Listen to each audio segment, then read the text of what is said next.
दूसरा क्वेश्चन देखिए, एडी एक समद्विबाहु त्रिभुज एबीसी का एक शीर्षलंब है जिसमें ए बी बराबर ए सी है।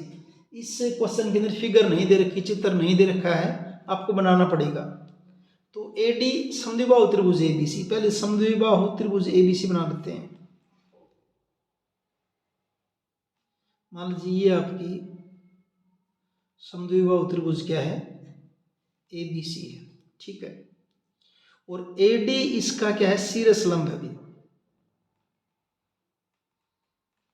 ये ए डी क्या है, शीर्षलंब है, यानी कि 90 डिग्री का कोण है, शीर्षलंब है।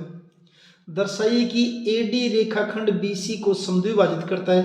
ए डी बी सी को क्या करता है, समद्विभाजित करता है। दूसरा, ए डी कोण ए को समद्विभाजित करता है। ए डी कोण ए को, इस पूरे कोण ए को समद्विभाजित करता है। ये हमने बताना, बड़ा इजी सा न्यूमेरिकल है ये। देखिए, त्रिभुज ए बी डी और त्रिभुज ए सी डी में, त्रिभुज ए बी डी और त्रिभुज ए सी डी में, दोनों के लिए, इन दोनों में पहली बात तो क्या है, ए बी बराबर ए सी दिया है, दे रखा था यहाँ पे, ए बी बराबर किसके, ए सी के, दिया है, ठीक है। और भाई दूसरा जो है आपका,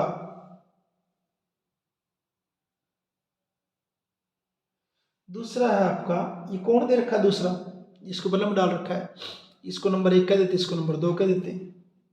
कोण 1 बराबर कोण 2 बराबर 90 डिग्री दिया है, ये भी दे रखा है, इसके ऊपर लंब है भाई।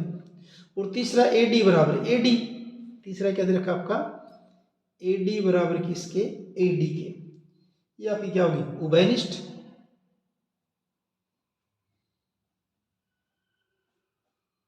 ए डी बराबर ए डी दोनों की साझी है,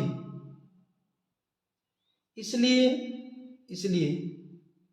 त्रिभुज ए बी डी सर्वांगसम है त्रिभुज किसके, ए सी डी के।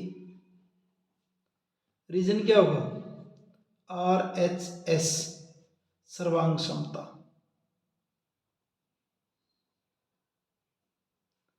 ये क्या होती है आपकी, राइट एंगल हाइपोटेनिस साइड, समकोण कर्ण भुजा सर्वांग समता। ये समकोण, इसके सामने एक कर्ण, और ये क्या हो गया आपकी भुजा, समकोण कर्ण भुजा सर्वांग समता। अब अगर ये सर्वांगसम हो गई तो फिर इनके संगत भाग क्या होंगे, समान होंगे।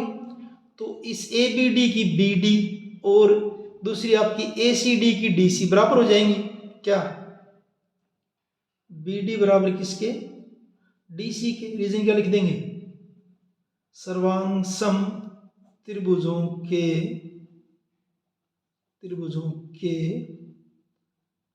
संगत भाग समान होते हैं, CPCT, corresponding parts of congruent triangle. B D बराबर किसके, डी सी के। और बी डी बराबर डी सी हो गया, इसका मतलब क्या है, ए डी बी सी को समद्विभाजित करता है, इसलिए ए डी रेखाखंड बी सी को समद्विभाजित करता है। अब रहेगा दूसरा पार्ट भी इसका। दूसरे पार्ट में क्या था, ए डी कोण ए को समद्विभाजित करते थे, इसी के अंदर है। वैसे अगर ये सर्वांग सम हो गई तो ये कोण और ये कोण भी क्या हो जाएंगे, आपके बराबर होंगे, और ये बराबर हो गए तो फिर इसका मतलब क्या है, ए डी कोण ए का क्या है, समद्विभाजक है। क्या, कोण 3 बराबर किसके, कोण 4 के। रीजन वही, क्या, ऐसे भी लिख सकते हो क्या, कि त्रिभुज ए बी डी सर्वांग सम है किसके, त्रिभुज ए सी डी के सर्वांग सम, इसलिए संगत भाग क्या होंगे, समान होंगे। और कोण 3 और 4 अगर आपके बराबर है, इसका मतलब ए डी कोण ए का समद्विभाजक है। अतः ए डी कोण ए का समद्विभाजक है। ये आपका हो गया दूसरा क्वेश्चन।